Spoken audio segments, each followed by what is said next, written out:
Pencemaran air dapat menyebabkan berbagai penyakit seperti diare, kolera, dan hepatitis. Mau tahu lebih lanjut? Simak video ini sampai habis.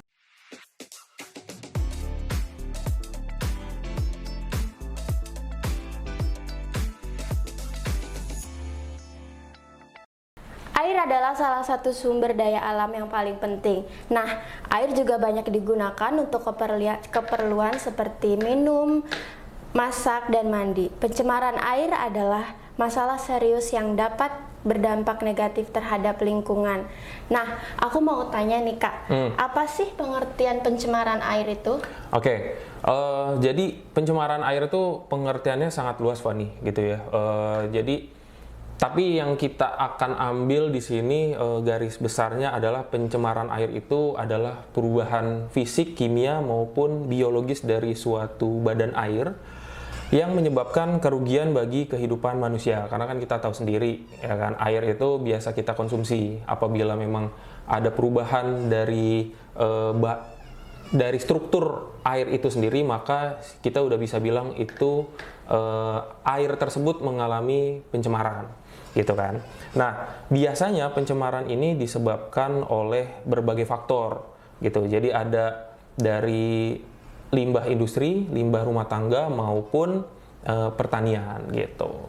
Dan untuk penyebab pencemaran air sendiri itu apa sih Kak? Nah, kalau yang tadi aku udah sebutin gitu ya, itu kan pencemaran air itu ada lebih sering di 3 faktor. Ada di limbah industri, limbah rumah tangga, sama limbah pertanian. Nah, kalau untuk di limbah industri, biasanya kalau yang kita tahu ya, namanya industri kadang suka ketika dia setelah produksi, itu suka ada sisa-sisa produksi yang mereka hasilkan, gitu. Nah, biasanya kalau yang industri yang nakal, itu limbah itu langsung dibuang ke misalkan ke sungai atau apa gitu ya. Harusnya itu ada tempat untuk pengolahan gitu. Setidaknya menghilangkan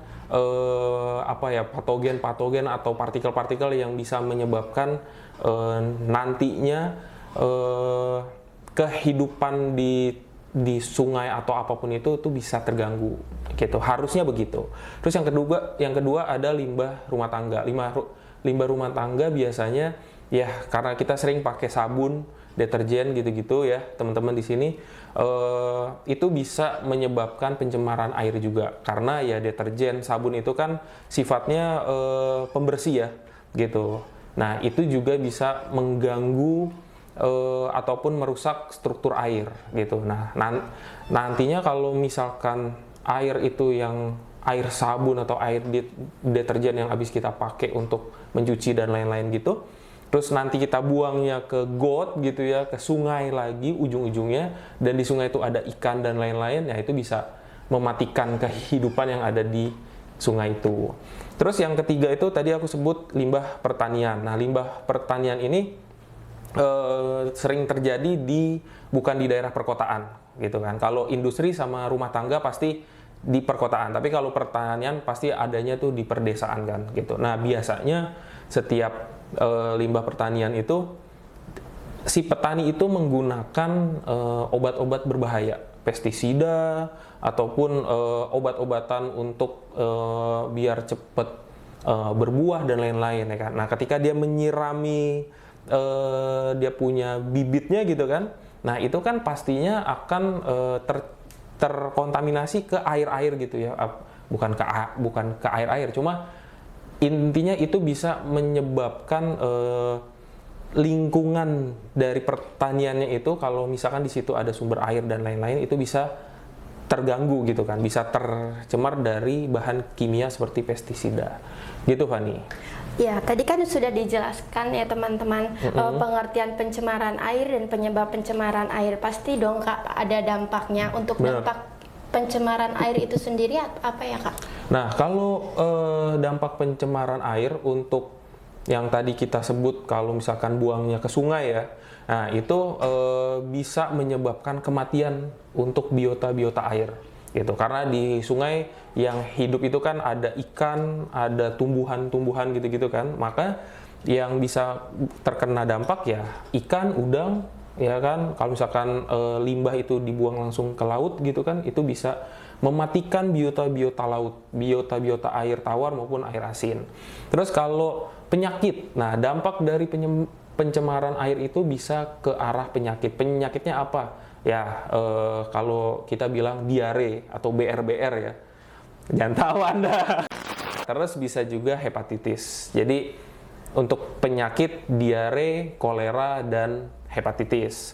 Terus kalau kerusakan ekosistem ya yang tadi aku sebutkan ya gitu, dalam sungai ataupun laut, misalkan kita buang limbah langsung ke sungai ataupun ke laut, itu pastinya merusak ekosistem gitu. Kalau di sungai ya ekosistem sungai itu sendiri ya kan, ikan-ikan dan lain-lain. Ataupun kalau misalkan ekosistem laut ya bisa terumbu karang, atau di laut itu kan ada hutan bakau. Kalau airnya terkontaminasi, pastinya hutan bakau ini nggak akan bisa hidup lebih lama gitu loh, ya kan? Karena udah terkontaminasi dengan zat-zat kimia pencemar air, gitu. Untuk upaya, apa sih Kak upaya untuk mengatasi pencemaran air sendiri itu? Nah, kalau upaya untuk mengatasi pencemaran air, di sini upayanya sih sebetulnya banyak ya, gitu. Yang pertama itu kalau misalkan kita bicara industri, pastinya pengolahan limbah. Jadi limbah itu setelah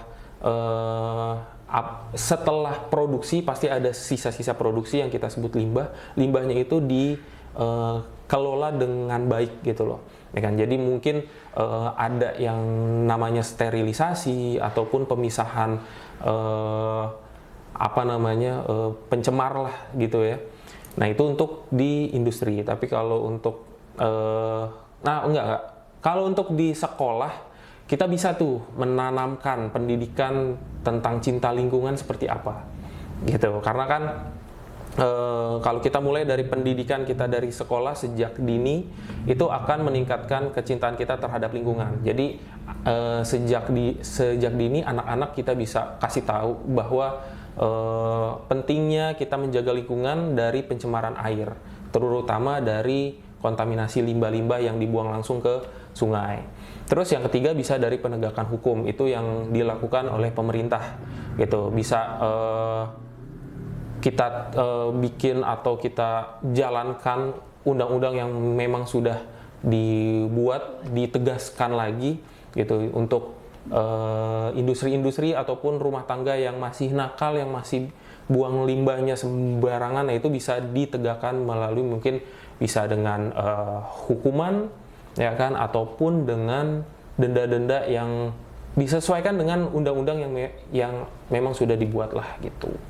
Alat apa sih Kak yang bisa kita gunakan untuk mengatasi pencemaran air tersebut? Nah, kebetulan di kantor kita di PT Tridinamika Jaya Instrumen, kita punya tuh Fani satu alat dari brandnya Multisensor System. Nah, di situ dia punya 3 alat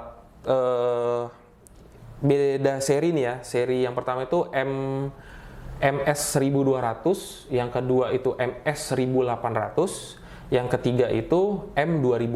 Nah, MS1200 itu dia fungsinya untuk menganalisis kontaminasi kadar minyak yang ada di air, atau kita sebutnya oil in water analyzer gitu. Yang kedua MS1800 itu adalah VOC analyzer, dan yang terakhir M2000 itu trihalomethan analyzer. Nah, jadi 3 seri analyzer untuk pencemaran air dari brand Multisensor System kita tuh jual gitu. Jadi teman-teman di sini kalau misalkan Anda semua bergerak di bidang industri ataupun bidang-bidang terkait yang ingin mengelola limbah agar limbah itu tidak berbahaya ketika dibuang, nah kita punya tuh alat-alatnya gitu. Nah teman-teman bisa nanti akan kita review di video yang lain bersama tim teknisi kita,